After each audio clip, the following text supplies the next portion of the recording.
ಓಂ ಶಾಂತಿ. ಇಂದಿನ ಮುರಳಿಯ ದಿನಾಂಕ 6/7/2025. ಖಾತಾ ಮುರಳಿ ಓಂ ಶಾಂತಿ. ಅವತ್ತು ಬಾಪ್ದಾದ ರಿವೈಸ್ ಡೇಟ್ 18/1/2006. ಮಧುವನ ಸಂಕಲ್ಪ ಸಮಯ ಮತ್ತು ಮಾತಿನ ಉಳಿತಾಯದ ಸ್ಕೀಮ್ನ ಮೂಲಕ ಸಫಲತೆಯ ಉತ್ಸವನಾಚರಿಸಿ ನಿರಾಶರಾಗಿರುವ ಆತ್ಮಗಳಲ್ಲಿ ಆಶಾದೀಪವನ್ನು ಬೆಳಗಿಸಿ. ಇಂದು ಸ್ನೇಹದ ದಿನವಾಗಿದೆ. 4 ಕಡೆಯ ಎಲ್ಲ ಮಕ್ಕಳು ಸ್ನೇಹ ಸಾಗರ್ನಲ್ಲಿ ಸಮಾವೇಶವಾಗಿದ್ದಾರೆ.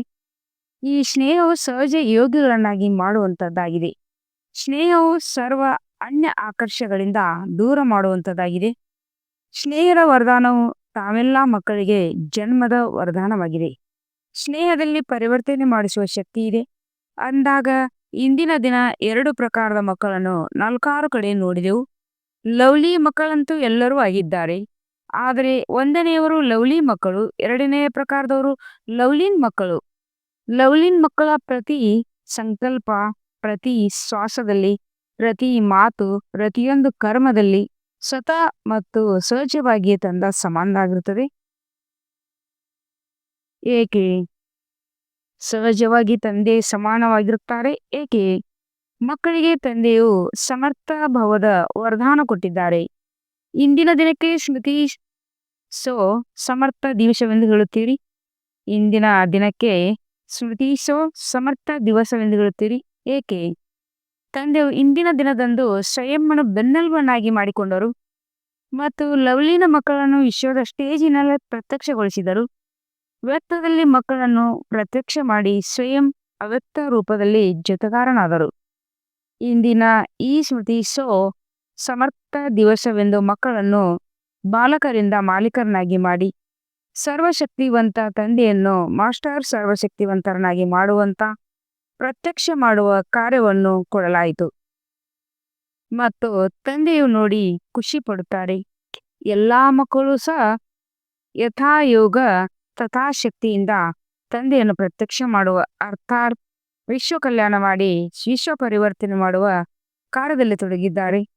ತಂದೆಯ ಮೂಲಕ ಯಾವ ಸರ್ವಶಕ್ತಿಗಳ ಆಸ್ತಿಯು ಸಿಕ್ಕಿದೆಯೋ ಅದನ್ನು ಸ್ವಯಂ ಪ್ರತಿ ಹಾಗೂ ವಿಶ್ವದ ಆತ್ಮಗಳ ಪ್ರತಿ ಕಾರ್ಯದಲ್ಲಿ ತೊಡಗಿಸುತ್ತಿದ್ದಾರೆ. ಬಾಪ್ದಾದರವರು ಸಹ ಇಂಥ ಮಾಸ್ಟರ್ ಸರ್ವಶಕ್ತಿವಂತರು. ತಂದೆ ಸಮಾನ ಉಮ್ಮಂಗ ಉತ್ಸಾಹದಲ್ಲಿರುವಂಥ ಆಲ್ರೌಂಡ್ ಸೇವಾಧಾರಿ, ನಿಸ್ವಾರ್ಥ ಸೇವಾಧಾರಿ, ಬೇಹದ್ದಿನ ಸೇವಾಧಾರಿ ಮಕ್ಕಳಿಗೆ ಪದಮಾಪದಂದಷ್ಟು ಶುಭಾಶಯಗಳನ್ನು ನುಡಿತಿದ್ದೆವು. ಶುಭಾಶಯಗಳು, ಶುಭಾಶಯಗಳು. ದೇಶ ವಿದೇಶ, ದೇಶದ ಮಕ್ಕಳು ಕಡಿಮೆ ಇಲ್ಲ ಮತ್ತು ವಿದೇಶದ ಮಕ್ಕಳು ಸಹ ಕಡಿಮೆ ಇಲ್ಲ. ಬಾಪ್ದಾದ ಇಂಥ ಮಕ್ಕಳ ಮಹಿಮೆಯನ್ನು ಒಳಗಿಂದೊಳಗೆ ಮಾಡುತ್ತಾರೆ ಮತ್ತು ವಾಹ ಮಕ್ಕಳೇ ವಾಹ ಎಂದು ಗೀತೆಯನ್ನು ಹಾಡುತ್ತಾರೆ. ತಾವೆಲ್ಲರೂ ವಾಹ ವಾಹ ಮಕ್ಕಳಾಗಿದ್ದಿರಲ್ಲವೇ? ಕೈಯನ್ನು ಅಲುಗಾಡಿಸುತ್ತಿದ್ದಾರೆ. ಬಹಳ ಒಳ್ಳೆಯದು. ಬಾಪ್ದಾದರವರಿಗೆ ಹೆಮ್ಮೆ ಇದೆ. ಮಕ್ಕಳ ಪ್ರತಿ ಯಾವ ಹೆಮ್ಮೆ ಇದೆ ಎಂದರೆ ಇಡೀ ಕಲ್ಪದಲ್ಲಿ ಯಾವ ತಂದೆಯ ಪ್ರತಿ ಮಗು ಸ್ವರಾಜ್ಯ ಅಧಿಕಾರಿ ರಾಜರಾಗಿರುವಂಥವರು ಯಾರೂ ಇರಲು ಸಾಧ್ಯವಿಲ್ಲ. ತಾವೆಲ್ಲರೂ ಸ್ವರಾಜ್ಯ ಅಧಿಕಾರಿ ರಾಜ್ಯರಲ್ಲವೇ? ಪ್ರಜೆಗಳಲ್ಲ. ತಾನೇ ಕೆಲವು ಮಕ್ಕಳು ವಾರ್ತಾಲಾಪ ಮಾಡುವಾಗ ಹೇಳುತ್ತಾರೆ, ಬಾಬಾ ನಾವು ಭವಿಷ್ಯದಲ್ಲಿ ಏನಾಗುತ್ತೇವೆ ಅದರ ಚಿತ್ರವನ್ನು ನಮಗೆ ತೋರಿಸಿ. ಬಾಪ್ದಾದಕ್ಕೆ ಏನು ಹೇಳುತ್ತಾರೆ? ಹಳೆಯ ಮಕ್ಕಳಂತೆ ಹೇಳುತ್ತಾರೆ, ಜಗದಂಬ ತಾಯಿಯು ಪ್ರತಿಯೊಬ್ಬ ಮಗುವಿಗೆ ಚಿತ್ರವನ್ನು ತೋರಿಸುತ್ತಿದ್ದರು. ಅಂದಾಗ ನಮಗೂ ಚಿತ್ರವನ್ನು ತೋರಿಸಿ. ಇದಕ್ಕೆ ಬಾಪ್ದಾದ ಹೇಳುತ್ತಾರೆ, ಪ್ರತಿಯೊಬ್ಬ ಮಗುವಿಗೆ ಚಿತ್ರವನ್ನು ತಂದೆಯ ಚಿತ್ರ ದರ್ಪಣ ಕೊಟ್ಟಿದ್ದಾರೆ. ಪ್ರತಿಯೊಬ್ಬ ಮಗುವಿಗೆ ತಂದೆಯು ವಿಚಿತ್ರ ದರ್ಪಣ ಕೊಟ್ಟಿದ್ದಾರೆ. ಆ ದರ್ಪಣದಲ್ಲಿ ನಾನು ಯಾರು ಎಂದು ತಮ್ಮ ಭವಿಷ್ಯದ ಚಿತ್ರವನ್ನು ನೋಡಬಲ್ಲಿರಿ. ಆ ದರ್ಪಣ ತಮ್ಮ ಬಳಿ ಇದೆ. ಅದು ಯಾವ ದರ್ಪಣವೆಂದು ತಿಳಿದುಕೊಂಡಿದ್ದೀರಾ? ಮೊದಲ ಸಾಲಿನವರು ತಿಳಿದುಕೊಂಡಿರ್ಬೇಕಲ್ಲವೇ? ಆ ದರ್ಪಣವಾಗಿದೆ ವರ್ತಮಾನ ಸಮಯದ ಸ್ವರಾಜ್ಯ ಸ್ಥಿತಿಯ ದರ್ಪಣ. ವರ್ತಮಾನ ಸಮಯದಲ್ಲಿ ಯಾರೆಷ್ಟು ಸ್ವರಾಜ್ಯಾಧಿಕಾರಿ ಆಗಿದ್ದೀರೋ ಅದರನುಸಾರ ವಿಶ್ವದ ರಾಜ್ಯಾಧಿಕಾರಿಗಳಾಗುತ್ತಾರೆ.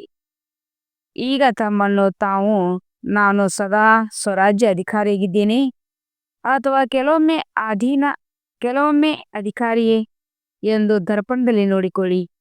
ಕೆಲವೊಮ್ಮೆ ಅಧಿಕಾರಿಯಾಗುತ್ತೀರಿ, ಕೆಲವೊಮ್ಮೆ ಕಣ್ಣು ಮೋಸ ಮಾಡುತ್ತದೆ, ಮನಸ್ಸು ಮೋಸಗೊಳಿಸುತ್ತದೆ, ಬಾಯಿ ಮೋಸ ಮಾಡುತ್ತದೆ, ಇನ್ನೂ ಕೆಲವೊಮ್ಮೆ ಕಿವಿಗಳು ಸಹ ಮೋಸ ಮಾಡುತ್ತದೆ. ವ್ಯರ್ಥ ಮಾತುಗಳನ್ನು ಕೇಳುವ ಶಕ್ತಿ ಬಂದು ಬಿಡುತ್ತದೆ. ಒಂದು ವೇಳೆ ಯಾವುದೇ ಕರ್ಮೇಂದ್ರಿಯಗಳು ಮೋಸಗೊಳಿಸುತ್ತದೆ, ಪರವಶವನ್ನಾಗಿ ಮಾಡುತ್ತದೆ ಎಂದರೆ ಇದರಿಂದ ಸಿದ್ಧವಾಗುತ್ತದೆ. ತಂದೆಯ ಮೂಲಕ ಯಾವ ಸರ್ವಶಕ್ತಿಗಳು ವರದಾನದಲ್ಲಿ ಸಿಕ್ಕಿದೆ ಹಾಗೂ ಆಸ್ತಿಯಲ್ಲಿ ಸಿಕ್ಕಿದೆಯೋ ಆ ಕಂಟ್ರೋಲಿಂಗ್ ಪವರ್, ರೂಲಿಂಗ್ ಪವರ್ ಇಲ್ಲ ಅಂದಾಗ ಆಲೋಚಿಸಿ, ಯಾರು ಸ್ವಯಂನ ಮೇಲೆ ಆಡಳಿತ ನಡೆಸಲು ಸಾಧ್ಯವಿಲ್ಲವೋ ಅವರು ವಿಶ್ವದ ಮೇಲೆ ಹೇಗೆ ಆಡಳಿತ ಮಾಡಬಲ್ಲರು? ತಮ್ಮ ವರ್ತಮಾನ ಸ್ಥಿತಿಯ ಸ್ವರಾಜ್ಯ ಅಧಿಕಾರಿಯ ದರ್ಪಣದಲ್ಲಿ ಪರಿಶೀಲನೆ ಮಾಡಿಕೊಳ್ಳಿ. ದರ್ಪಣವಂತೂ ಎಲ್ಲರಿಗೂ ಸಿಕ್ಕಿದೆ ಅಲ್ಲವೇ? ದರ್ಪಣವು ಸಿಕ್ಕಿದರೆ ಕೈಯನ್ನೆತ್ತಿರಿ. ದರ್ಪಣದಲ್ಲಿ ಯಾವುದೇ ಕಲೆ ಉಂಟಾಗಿಲ್ಲ ತಾನೇ? ದರ್ಪಣವು ಸ್ಪಷ್ಟವಾಗಿದೆ. ಬಾಪ್ತಾದ ಪ್ರತಿಯೊಬ್ಬ ಮಗುವಿಗೆ ಸ್ವರಾಜ್ಯ ಅಧಿಕಾರಿಯ ಸಮಾನವನ್ನು ಕೊಟ್ಟಿದ್ದಾರೆ. ಮಾಸ್ಟರ್ ಸರ್ವಶಕ್ತಿವಂತ ಬಿರುದು ಸಹ ಎಲ್ಲಾ ಮಕ್ಕಳಿಗೆ ತಂದೆಯ ಮೂಲಕ ಸಿಕ್ಕಿದೆ. ಮಾಸ್ಟರ್ ಸರ್ವಶಕ್ತಿವಂತರಲ್ಲ, ಸರ್ವಶಕ್ತಿವಂತರು.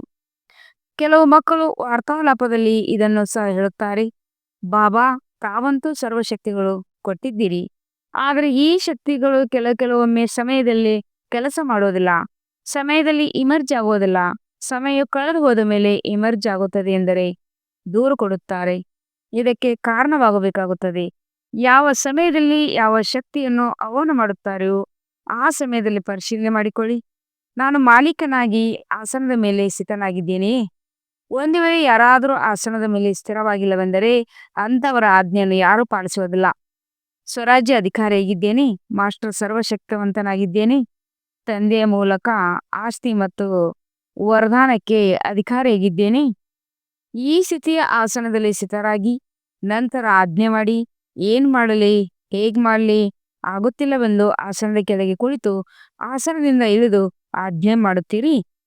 ಆಗ ಅದನ್ನು ಪಾಲಿಸುವರೇ? ಈಗಿನ ಕಾಲದಲ್ಲಿಯೂ ಒಂದು ವೇಳೆ ಯಾರಾದರೂ ಪ್ರಧಾನಮಂತ್ರಿಯಾಗಿದ್ದರೆ ಆಸನದಲ್ಲಿ ಮತ್ತು ಅವರು ಆಸನದಿಂದ ಕೆಳಗಿಳಿದ ಮೇಲೆ ಯಾರಾದರೂ ಅವರ ಆಜ್ಞೆಯನ್ನು ಪಾಲಿಸುವರೇ? ಅಂದಾಗ ಪರಿಶೀಲನೆ ಮಾಡಿಕೊಳ್ಳಿ. ಆಸನದ ಮೇಲೆ ಸ್ಥಿತನಾಗಿದ್ದೇನೆ, ಅಧಿಕಾರಿಯಾಗಿ ಆಜ್ಞೆ ಮಾಡುತ್ತೇನೆ. ತಂದೆಯು ಪ್ರತಿಯೊಬ್ಬ ಮಗುವಿಗೆ ಅಥಾರಿಟಿಯನ್ನು ಕೊಟ್ಟಿದ್ದಾರೆ. ಇದು ಪರಮಾತ್ಮನ ಅಥಾರಿಟಿಯಾಗಿದೆ. ಯಾವುದೇ ಆತ್ಮನ ಅಥಾರಿಟಿಯು ಸಿಕ್ಕಿಲ್ಲ. ಇದು ಮಹಾತ್ಮರ ಅಥಾರಿಟಿಯೂ ಅಲ್ಲ, ಪರಮಾತ್ಮನ ಅಥಾರಿಟಿಯಾಗಿದೆ. ಅಂದ ಮೇಲೆ ಅಥಾರಿಟಿ ಮತ್ತು ಅಧಿಕಾರ ಈ ಸ್ಥಿತಿಯಲ್ಲಿ ಸ್ಥಿತರಾಗಿ ಯಾವುದೇ ಶಕ್ತಿಗೆ ಆಜ್ಞೆ ಮಾಡಿ, ಆಗ ಅದು ಆಯಿತು ಪ್ರಭು ಎಂದು ಹೇಳಿ ಹಾಜರಾಗಿ ಬಿಡುವುದು. ಸರ್ವಶಕ್ತಿಗಳ ಮುಂದೆ ಈ ಮಾಯೆ, ಪ್ರಕೃತಿ, ಸ್ವಭಾವ, ಸಂಸ್ಕಾರ ಎಲ್ಲವೂ ದಾಸಿಯಾಗಿ ಬಿಡುತ್ತದೆ. ಮಾಲೀಕರು ನಮಗೆ ಆಜ್ಞೆ ನೀಡಲಿ ಎಂದು ತಾವು ಮಾಲೀಕರಾಗಿ ಕಾಯುತ್ತಿರುತ್ತದೆ. ಇಂದು ಸಮರ್ಥ ದಿವಸವಲ್ಲವೇ? ಆದ್ದರಿಂದ ಬಾಪ್ತಾದ ಮಕ್ಕಳಲ್ಲಿ ಯಾವ ಯಾವ ಸಮರ್ಥವಿದೆ ಎಂಬುದನ್ನು ರಿವೈಸ್ ಮಾಡಿಸುತ್ತಿದ್ದಾರೆ, ಅಂಡರ್ಲೈನ್ ಮಾಡಿಸುತ್ತಿದ್ದಾರೆ. ಮಕ್ಕಳು ಸಮಯದಲ್ಲಿ ಏಕೆ ಶಕ್ತಿಹೀನರಾಗಿ ಬಿಡುತ್ತೀರಿ? ಬಾಪ್ತಾದ ನೋಡಿದರೂ ಮೆಜಾರಿಟಿ ಮಕ್ಕಳಲ್ಲಿ ಲೀಕೇಜ್ ಇದೆ. ಶಕ್ತಿಗಳ ಲೀಕೇಜ್ ಆಗಿರುವ ಕಾರಣ ಕಡಿಮೆಯಾಗಿ ಬಿಡುತ್ತದೆ. ಮತ್ತು ವಿಶೇಷವಾಗಿ 2 ಮಾತುಗಳ ಲೀಕೇಜ್ ಇದೆ. ಅವೆರಡು ಮಾತುಗಳಾಗಿವೆ, ಸಮಯ ಮತ್ತು ಸಂಕಲ್ಪ ವ್ಯರ್ಥವಾಗಿ ಹೋಗುತ್ತದೆ. ಕೆಟ್ಟದಾಗಿರುವುದಿಲ್ಲ, ಆದರೆ ವ್ಯರ್ಥ ಸಮಯದಲ್ಲಿ ಕೆಟ್ಟ ಕಾರ್ಯವನ್ನಂತೂ ಮಾಡುವುದಿಲ್ಲ, ಆದರೆ ಜಮಾ ಸಹ ಮಾಡಿಕೊಳ್ಳುವುದಿಲ್ಲ. ಕೇವಲ ಇಂದು ಏನು ಕೆಟ್ಟದ್ದು ಆಡಲಿಲ್ಲ ಎಂದು ನೋಡಿಕೊಳ್ಳುತ್ತಾರೆ, ಆದರೆ ಇಂದು ಏನನ್ನು ಜಮಾ ಮಾಡಿಕೊಂಡಿರುವೆನು? ಕಳೆಯುವುದರಂತೂ ಕಳೆಯಲಿಲ್ಲ, ಆದರೆ ಸಂಪಾದನೆ ಮಾಡಿಕೊಂಡೆ. ದುಃಖವನ್ನಂತೂ ಕೊಳ್ಳಿಲ್ಲ, ಆದರೆ ಎಷ್ಟು ಮಂದಿಗೆ ಸುಖ ಕೊಟ್ಟೇನು? ಯಾರನ್ನು ಅಶಾಂತ ಮಾಡಲಿಲ್ಲ, ಆದರೆ ಶಾಂತಿಯ ವೈಬ್ರೇಷನ್ ಎಷ್ಟು ಹರಡಿಸಿದೆನು? ಶಾಂತಿ ದೂತನಾಗಿ ಎಷ್ಟು ಆತ್ಮರಿಗೆ ಶಾಂತಿಯನ್ನು ಕೊಟ್ಟೆನು? ವಾಯುಮಂಡಲದ ಮೂಲಕ ಅಥವಾ ಮುಖದ ಮೂಲಕ ಇಲ್ಲವೇ ವೈಬ್ರೇಷನ್ ಮೂಲಕ? ಏಕೆಂದರೆ ನಿಮಗೆ ತಿಳಿದಿದೆ, ಇದು ಅತಿ ಕಡಿಮೆ ಸಮಯವಾಗಿದೆ. ಇದು ಪುರುಷೋತ್ತಮ ಕಲ್ಯಾಣಕಾರಿ ಜಮಾ ಮಾಡಿಕೊಳ್ಳುವ ಸಮಯವಾಗಿದೆ. ಈಗಿಲ್ಲದಿದ್ದರೆ ಇನ್ನೆಂದಿಗೂ ಇಲ್ಲ. ಇದು ಪ್ರತಿ ಗಳಿಗೆ ನೆನಪಿರಲಿ, ಮಾಡೋಣ ಆಗಿಬಿಡೋದು. ಈ ರೀತಿಯಲ್ಲ, ಈಗಲ್ಲದಿದ್ದರೆ ಇನ್ನೆಂದಿಗೂ ಇಲ್ಲ. ಬ್ರಹ್ಮ ತಂದೆಯದು ಇದೇ ತೀವ್ರಗತಿಯ ಪುರುಷಾರ್ಥವಿತ್ತು. ಆದ್ದರಿಂದ ನಂಬರ್ 1 ಗುರಿಯನ್ನು ತಲುಪಿದರು. ಅಂದಾಗ ತಂದೆಯು ಯಾವ ಸಮರ್ಥವನ್ನು ಕೊಟ್ಟಿದ್ದಾರೆ? ಇದು ಸಮರ್ಥ ದಿವಸವೆಂದು ನೆನಪು ಬಂದಿತಲ್ಲವೇ? ಉಳಿತಾಯದ ಕ್ಷೀಮ್ ಮಾಡಿ, ಸಂಕಲ್ಪದ ಉಳಿತಾಯ ಸಮಯದ ಉಳಿತಾಯ, ವಾಣಿಯ ಉಳಿತಾಯ, ಯಾವುದೇ ಯಥಾರ್ಥ ಮಾತಲ್ಲವೋ ಆ ಯಥಾರ್ಥ ವ್ಯರ್ಥ ಮಾತಿನ ಉಳಿತಾಯ. ಬಾಪ್ತದ ಎಲ್ಲಾ ಮಕ್ಕಳನ್ನು ಸದಾ ಅಥಾರಿಟಿ ಆಸನದಲ್ಲಿ ಸ್ಥಿತರಾಗಿರುವ ಸ್ವರಾಜ್ಯ ಅಧಿಕಾರಿ ರಾಜ್ಯದ ರೂಪದಲ್ಲಿ ನೋಡಲು ಬಯಸುತ್ತಾರೆ. ನಿಮಗೂ ಇದು ಇಷ್ಟವಲ್ಲವೇ? ಈ ರೂಪವು ಇಷ್ಟವಾಗಿದೆಯಲ್ಲವೇ? ಕೆಲವೊಮ್ಮೆ ಬಾಪ್ತದ ಯಾವಾಗ ಯಾವುದೇ ಮಗುವನ್ನು ಟಿವಿಯಲ್ಲಿ ನೋಡಿದರೂ ಇದೇ ರೂಪದಲ್ಲಿ ನೋಡಬೇಕು. ಬಾಪ್ತದರ ಬಳಿ ನ್ಯಾಚುರಲ್ ಟಿವಿ ಇದೆ. ಸೀಸನ್ ಅನ್ನು ಒತ್ತಬೇಕಾಗಿಲ್ಲ. ಒಂದೇ ಸಮಯದಲ್ಲಿ 4 ಕಡೆಯ ಮಕ್ಕಳನ್ನು ನೋಡಬಲ್ಲರು. ಪ್ರತಿಯೊಬ್ಬ ಮಗುವನ್ನು ಮೂಲೆಯಲ್ಲಿರುವವರನ್ನು ನೋಡಬಲ್ಲರು. ಅಂದಾಗ ಇದು ಸಾಧ್ಯವೇ? ನಾಳೆಯಿಂದ ಟಿವಿಯನ್ನು ತೆರೆದಾಗ ಏನು ಕಾಣಿಸುವುದು?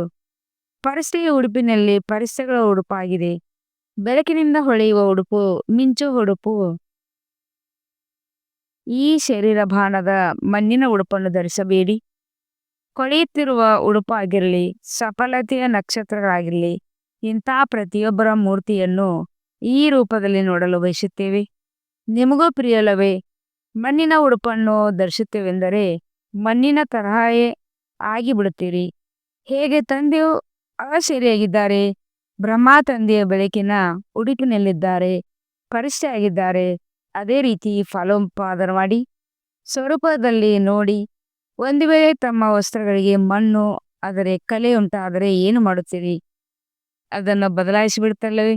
ಅದೇ ರೀತಿ ಪರಿಶೀಲನೆ ಮಾಡಿಕೊಳ್ಳಿ. ಸದಾ ಉಳಿಯುವಂತಹ ಪರಿಸ್ಥೆಯ ಉಡುಪಿದೆಯೇ? ನನ್ನ ಪ್ರತಿಯೊಬ್ಬ ಮಗು ರಾಜ ಮಗುವಾಗಿದೆ ಎಂದು ತಂದೆಗೆ ಯಾವ ಹೆಮ್ಮೆ ಇದೆಯೋ ಅದೇ ಸ್ವರೂಪದಲ್ಲಿರಿ, ರಾಜರಾಗಿ ಇರಿ. ಈ ಮಾಯೆಯು ಈ ರೀತಿ ಮಾಯೆಗೆ ದಾಸಿಯಾಗುವುದು ಮತ್ತು ಬೀಳ್ಕೊಡುಗೆಯನ್ನು ತೆಗೆದುಕೊಳ್ಳಲು ಬರುವುದು. ಅಂದರೆ ಅರ್ಧಕಲ್ಪಕ್ಕಾಗಿ ನಮ್ಮಿಂದ ಬೀಳ್ಕೊಡುಗೆಯನ್ನು ತೆಗೆದುಕೊಳ್ಳಲು ಬರುತ್ತದೆ. ಯುದ್ಧ ಮಾಡುವುದಿಲ್ಲ. ಬಾಪ್ತದ ಸದಾ ಹೇಳುತ್ತಾರೆ, ತಂದೆಯ ಮೇಲೆ ಬಲಿಯಾರೆಯಾಗದವರು ಎಂದೂ ಹಾರ್ ಅನುಭವಿಸಲು ಸಾಧ್ಯವಿಲ್ಲ. ಒಂದು ವೇಳೆ ಸೋಲು ಅನುಭವಿಸಿದರೆ ಬಲಿಯಾರೆಯಾಗಿಲ್ಲ ಎಂದರ್ಥ. ಒಂದು ವೇಳೆ ಸೋಲು ಅನುಭವಿಸಿದರೆ ಬಲಿಯಾರಿಯಾಗಿಲ್ಲ ಎಂದರ್ಥ. ಈಗ ತಮ್ಮೆಲ್ಲರ ಮೀಟಿಂಗ್ ಆಗುವುದಿಲ್ಲವೇ? ಮೀಟಿಂಗಿನ ದಿನಾಂಕವು ನಿಗದಿಯಾಗುತ್ತದೆಯಲ್ಲವೇ? ಅಂದಾಗ ಈ ಬಾರಿ ಕೇವಲ ಸೇವಾ ಯೋಜನೆ ಮೀಟಿಂಗನ್ನು ಬಾಪ್ತದ ನೋಡಲು ಬಯಸುವುದಿಲ್ಲ. ಸೇವೆ ಯೋಜನೆಯನ್ನು ಬಲೆ ಮಾಡಿ, ಆದರೆ ಮೀಟಿಂಗ್ನಲ್ಲಿ ಸಫಲತೆಯ ಉತ್ಸವದ ಯೋಜನೆಯನ್ನು ಮಾಡಿ ಬಹಳಷ್ಟು ಉತ್ಸವವನ್ನು ಮಾಡಿದಿರಿ. ಈಗ ಸಫಲತೆಯ ಉತ್ಸವವನ್ನು ಆಚರಿಸುವ ದಿನಾಂಕವನ್ನು ನಿಗದಿಪಡಿಸಿ. ಎಲ್ಲರೂ ಹೇಗಾಗುವರು ಎಂದು ಆಲೋಚಿಸುತ್ತೀರಾ? ಹೋಗಲಿ, ಕೊನೆಯ ಪಕ್ಷ 108 ರತ್ನಗಳಂತೂ ಸಫಲತಾ ಮೂರ್ತಿಯ ಉತ್ಸವವನ್ನಾಚರಿಸಿ. ಉದಾಹರಣೆಗಾಗಿ ಇದು ಸಾಧ್ಯವೇ ಹೇಳಿರಿ.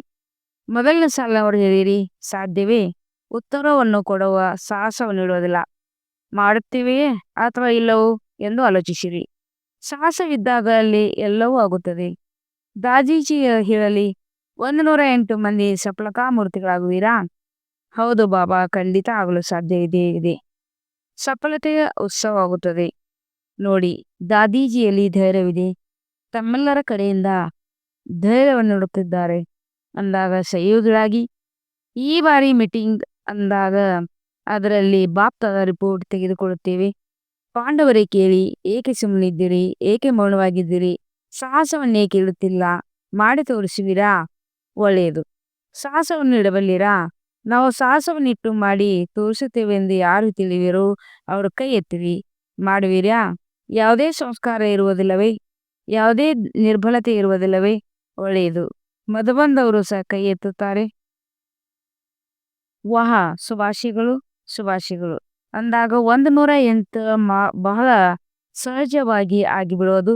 ಇಷ್ಟೊಂದು ಮಂದಿ ಕೈ ಎತ್ತಿದ್ದಾರೆ ಅಂದ ಮೇಲೆ 108 ಆಗುವುದೆಂದು ದೊಡ್ಡ ಮಾತು. ಡಬಲ್ ವಿದೇಶಿಯವರು ಏನು ಮಾಡುವಿರಿ? ದಾದಿ, ಜಾನಕಿ ದಾದೀಜಿಯವರು ಸಹ ಕೇಳುತ್ತಿದ್ದಾರೆ. ನಾನೇ ಹೇಳುವುದೇ ಎಂದು ಅವರಿಗೆ ಉಮಂಗ ಬರುತ್ತದೆ. ವಿದೇಶದ ಮಾಲೆಯನ್ನು ನೋಡುತ್ತೇವೆ, ಸರಿಯೇ? ಕೈ ಎತ್ತಿರಿ. ಸಮ್ಮತವೇ ಒಳ್ಳೆಯದು. ಇಂದು ಇವರು ಎಷ್ಟು ಮಂದಿ ಕುಳಿತಿದ್ದಾರೆ? ಇವರಲ್ಲಿ 109 ಮಂದಿಯಾದರೂ ತಯಾರಾಗಿ ಬಿಡ್ತಾರಲ್ಲವೇ? ಇದರಲ್ಲಿ ಮೊದಲು ನಾನು ಮಾಡಬೇಕು, ಬೇರೆಯವರನ್ನು ನೋಡಬಾರ್ದು. ಮೊದಲು ನಾನು ಮತ್ತು ದೇಹ ಮಾಡಿದ ನಾನು ನಾನು ಎನ್ನಬಾರದು. ಇದರಲ್ಲಿ ಮೊದಲು ನಾನು ಎನ್ನಬೇಕು. ಬೇರೆ ಅನ್ಯ ಕೆಲಸವನ್ನು ಬಾಪ್ತದರವರು ಕೊಡುತ್ತಾರೆ ಎಂದು ಸಮರ್ಥ ದಿವಸವಲ್ಲವೇ? ಆದ್ದರಿಂದ ಸಮರ್ಥವಿದೆ. ಬಾಪ್ತದ ಇಂದು ಒಂದು ವಿಚಿತ್ರ ದೀಪಾವಳಿಯನ್ನು ಆಚರಣೆ ಮಾಡಲು ಬಯಸುತ್ತಾರೆ. ತಾವಂತೂ ಕೆಲವು ಬಾರಿ ದೀಪಾವಳಿಯನ್ನು ಆಚರಿಸಿದ್ದೀರಿ. ಆದರೆ ಬಾಪ್ತದರ ವಿಚಿತ್ರ ದೀಪಾವಳಿಯು ಆಚರಿಸಲು ಬಯಸುತ್ತಾರೆ. ತಿಳಿಸುವುದೇ ತಿಳಿಸುವುದೇ ತಿಳಿಸುವುದೇ. ವರ್ತಮಾನ ಸಮಯದಲ್ಲಂತೂ ನೀವು ನೋಡುತ್ತಲೇ ಇದ್ದೀರಿ. ದಿನ ಪ್ರತಿದಿನ 4 ಕಡೆ ಮನುಷ್ಯಾತ್ಮರಲ್ಲಿ ನಿರಾಶೆ ಹೆಚ್ಚಾಗುತ್ತಾ ಹೋಗುತ್ತದೆ. ಆದ್ದರಿಂದ ಬಲೆ ಮನಸ್ಸಿನಿಂದಾದರೂ ಸೇವೆ ಮಾಡಿ, ವಾಚಾದಿಂದಾದರೂ ಮಾಡಿ, ಸುಖದಿಂದ ಸಂಪರ್ಕದ ಮೂಲಕವಾದರೂ ಮಾಡಿ. ಆದರೆ ಬಾಪ್ತದ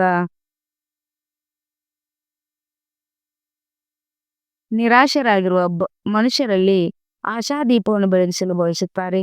4 ಕಡೆ ಮನುಷ್ಯಾತ್ಮರ ಮನಸ್ಸಿನಲ್ಲಿ ಆಶಾದೀಪವು ಬೆಳಗಲಿ. ಈ ಆಶಾದೀಪಗಳ ದೀಪಾವಳಿಯನ್ನು ನೋಡಲು ಬಾಪ್ತಾದ ಬಯಸುತ್ತಾರೆ. ಇದು ಸಾಧ್ಯವೇ? ವಾಯುಮಂಡಲದಲ್ಲಿ ಕೊನೆ ಪಕ್ಷ ಈ ಆಶಾದೀಪಗಳು ಬೆಳಗಲಿ. ಆಗ ವಿಶ್ವ ಪರಿವರ್ತನೆಯು ಆಯ್ತೆಂದರೆ ಆಯಿತು. ಸ್ವರ್ಣಿಮ ಭಾರತವಾಯು ಬಂದಿತೆಂದರೆ ಬಂದಿತು. ಏನೂ ಆಗೋದಿಲ್ಲ. ನಮ್ಮಿಂದ ಮಾಡಲು ಸಾಧ್ಯವಿಲ್ಲ. ಈ ನಶೆ ಸಮಾಪ್ತಿಯಾಗಲಿ. ಆಶಾದೀಪವು ಬೆಳಗಲಿ. ಇದನ್ನು ಮಾಡಲು ಸಾಧ್ಯವಿದೆಯಲ್ಲವೇ? ಇದು ಸಹಜವಲ್ಲವೇ? ಅಥವಾ ಕಷ್ಟವೇ? ಸಹಜವೇ. ಯಾರು ಮಾಡುವಿರಿ? ಅವರು ಕೈ ಎತ್ತಿರಿ. ಮಾಡುವಿರಾ? ಇಷ್ಟೊಂದು ಮಂದಿ ಆಶಾದೀಪವನ್ನು ಬೆಳಗಿಸುತ್ತಿರೆಂದರೆ ದೀಪಾವಳಿ ಬಿಡುತ್ತದೆಯಲ್ಲವೇ? ಇಷ್ಟು ಶಕ್ತಿಶಾಲಿ ವಾಯುಮಂಡಲವನ್ನು ತಯಾರು ಮಾಡಿ ಹೋಗಲಿ. ಸಮ್ಮುಖದಲ್ಲಿ ತಲುಪಲು ಸಾಧ್ಯವಿಲ್ಲವೆಂದರೆ ಲೌಟ್ ಹೌಸ್, ಮೈಟ್ ಹೌಸ್ ಆಗಿ ದೂರವರೆಗೆ ವೈಬ್ರೇಷನ್ ಹರಡಿಸಿ. ಯಾವಾಗ ವಿಜ್ಞಾನವು ಲೈಟ್ ಹೌಸಿನ ಮೂಲಕ ದೂರದವರೆಗೆ ಪ್ರಕಾಶವನ್ನು ಕೊಡುತ್ತದೆ, ಅಂದ ಮೇಲೆ ತಾವು ವೈಬ್ರೇಷನ್ ಹರಡಿಸಲು ಸಾಧ್ಯವಿಲ್ಲವೇ? ಕೇವಲ ಮಾಡಬೇಕೆಂದು ದೃಢ ಸಂಕಲ್ಪ ಮಾಡಿ ಬಿಜಿಯಾಗಿಬಿಡಿ. ಮನಸ್ಸನ್ನು ಬಿಜಿಯಾಗಿಟ್ಟುಕೊಳ್ಳುತ್ತೀರೆಂದರೆ ಸ್ವಯಂಗೂ ಲಾಭ ಮತ್ತು ಅನ್ಯ ಆತ್ಮರಿಗೂ ಲಾಭ. ನಡೆದಾಡುತ್ತಾ ತಿರುಗಾಡುತ್ತಾ ಇದನ್ನೇ ವೃತ್ತಿಯಲ್ಲಿಟ್ಟುಕೊಳ್ಳಿ. ವಿಶ್ವದ ಕಲ್ಯಾಣ ಮಾಡಬೇಕಾಗಿದೆ. ಈ ವೃತ್ತಿಯ ವಾಯುಮಂಡಲ ಹರಡುವುದು ಏಕೆಂದರೆ ಸಮಯವು ಅಕಸ್ಮಾತ್ವಾಗಿ ಅಗಲಿದೆ. ತಮ್ಮ ಸಹೋದರ ಸಹೋದರಿಯರು ನಮಗೆ ಏಕೆ ತಿಳಿಸಿಲ್ಲವೆಂದು ದೂರು ಕೊಡಬಾರದು. ಅಂತ್ಯದ ಸಮಯದೊಳಗೆ ಮಾಡಿಬಿಡುತ್ತೇವೆಂದು ಕೆಲವು ಮಕ್ಕಳು ಕೇಳಿಬಿಡುತ್ತಾರೆ. ಆದರೆ ಅಂತಿಮದಲ್ಲಿ ನೀವು ಮಾಡಿದರೂ ಸಹ ತಮಗೆ ದೂರು ಕೊಡುತ್ತಾರೆ. ನಮಗೆ ಸಮಯಕ್ಕೆ ಮೊದಲೇ ಏಕೆ ತಿಳಿಸಲಿಲ್ಲ, ನಾವು ಭಾಗ್ಯವನ್ನು ಮಾಡಿಕೊಳ್ಳುತ್ತಿದ್ದೆವು ಎಂದು ತೋರುತ್ತಾರೆ. ಆದ್ದರಿಂದ ಪ್ರತಿ ಸಂಕಲ್ಪದಲ್ಲಿ ಬಾಪ್ತಾದರ ನೆನಪಿನಿಂದ ಪ್ರಕಾಶವನ್ನು ತೆಗೆದುಕೊಳ್ಳುತ್ತಾ ಹೋಗಿ. ಲೈಟ್ ಹೌಸ್ ಆಗಿ ಮೈಟನ್ನು ಕೊಡುತ್ತಾ ಹೋಗಿ. ಸಮಯವನ್ನು ವ್ಯರ್ಥ ಮಾಡಬೇಡಿ. ಮಕ್ಕಳು ಬಹಳ ಯುದ್ಧ ಮಾಡುವುದನ್ನು ಬಾಪ್ತಾದವರು ನೋಡುತ್ತಾರೆ. ಬಾಪ್ತಾದವರಿಗೆ ಇಷ್ಟವಾಗುವುದಿಲ್ಲ. ಸರ್ವಶಕ್ತಿವಂತರು ಯುದ್ಧ ಮಾಡುತ್ತಿದ್ದಾರೆ. ಇದು ನಮ್ಮ ಇಷ್ಟವಾಗುವುದಿಲ್ಲ. ರಾಜ್ಯರಾಗಿ ಸಫಲ ಮೂರ್ತಿಗಳಾಗಿ ನಿರಾಶೆಯನ್ನು ಸಮಾಪ್ತಿ ಮಾಡಿ ಆಶಾದೀಪವನ್ನು ಬೆಳಗಿಸಿ ಒಳ್ಳೆಯದು. हम रूहानी बच्चों की रूहानी बाप दादा को याद कर और गुड मॉर्निंग, नमस्ते नमस्ते नमस्ते, शुक्रिया बाबा शुक्रिया, वह बाबा वह. ಎಲ್ಲಾ ಕಡೆಯ ಮಕ್ಕಳ ಸ್ನೇಹದ ನೆನಪಿನ ಮಾಲೆಗಳು ಬಹಳಷ್ಟು ಬಂದೇ ತಲುಪಿವೆ. ಬಾಪ್ತದ ನೆನಪು ಕಳಿಸಿರುವವರನ್ನು ಸಮ್ಮುಖದಲ್ಲಿ ನೋಡುತ್ತಾ ನೆನಪಿಗೆ ಮರುಪಾವತಿಯಾಗಿ ಹೃದಯದ ಆಶೀರ್ವಾದಗಳು, ಹೃದಯದ ಪ್ರೀತಿಯನ್ನು ಕೊಡುತ್ತಿದ್ದಾರೆ. ಒಳ್ಳೆಯದು. ಯಾರು ಮೊದಲ ಬಾರಿ ಬುದ್ಧಿ ಇದ್ದವರು ಅವರು ಎದ್ದು ನಿಲ್ಲಿ. ಒಳ್ಳೆಯದು. ಪ್ರತಿ ಸರದಿಯಲ್ಲಿ ನೋಡುತ್ತಿದ್ದೇವೆ. ಮೆಜಾರಿಟಿ ಹೊಸವರಿರುತ್ತಾರೆ. ಅಂದಾಗ ಸರ್ವಿಸ್ ವೃದ್ಧಿಪಡಿಸಿದ್ರಲ್ಲವೇ? ಎಷ್ಟೊಂದು ಮಂದಿಗೆ ಸಂದೇಶ ಕೊಟ್ಟಿದ್ದೀರಿ. ಹೇಗೆ ತಮ್ಮೆಲ್ಲರಿಗೂ ಸಂದೇಶ ಸಿಕ್ಕಿತು, ಅದೇ ರೀತಿ ತಾವು ಸಹ ಇನ್ನೂ ಹೆಚ್ಚು ಸಂದೇಶ ಕೊಡಿ, ಯೋಗ್ಯರನ್ನಾಗಿ ಮಾಡಿ. ಒಳ್ಳೆಯದು. ಪ್ರತಿ ಸಬ್ಜೆಕ್ಟ್ನಲ್ಲಿ ಇನ್ನೂ ಉಮಂಗ ಉತ್ಸಾಹದಿಂದ ಮುಂದುವರಿಯಿರಿ. ಚೆನ್ನಾಗಿದೆ. ಒಳ್ಳೆಯದು.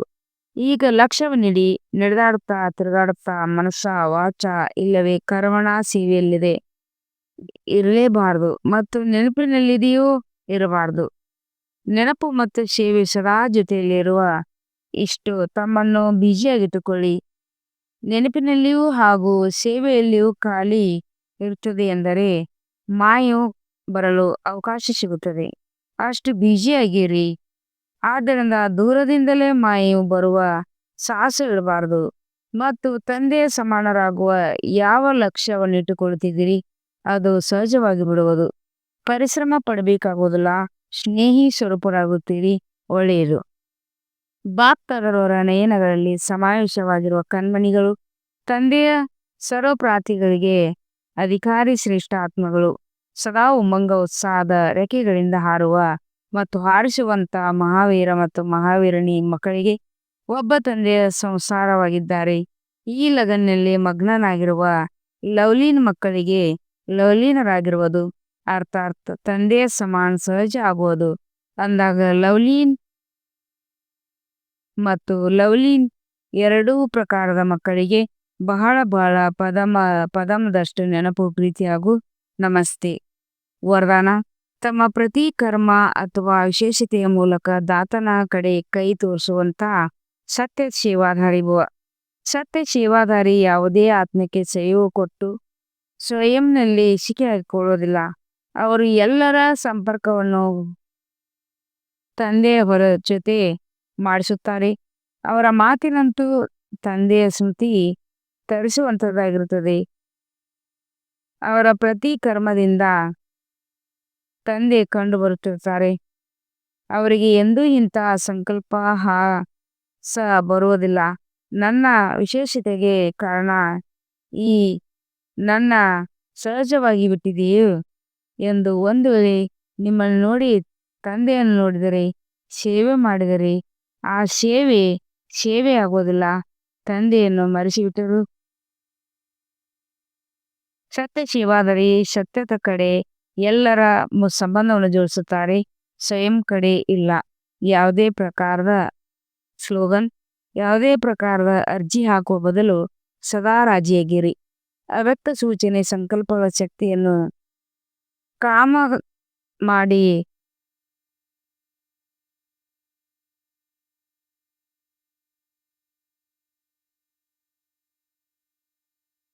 ಟ್ರಸ್ಟಿ ಆತ್ಮವಾಗಿರಲಿ ಅಥವಾ ಸೇವಾದಾರಿ ಆತ್ಮವಾಗಿರಲಿ, ಇಬ್ಬರಿಗೂ ಸಹ ಭಾಗ್ಯ ಮಾಡಿಕೊಳ್ಳಲು ಪ್ರತಿ ಚಾನ್ಸ್ ಇದೆ.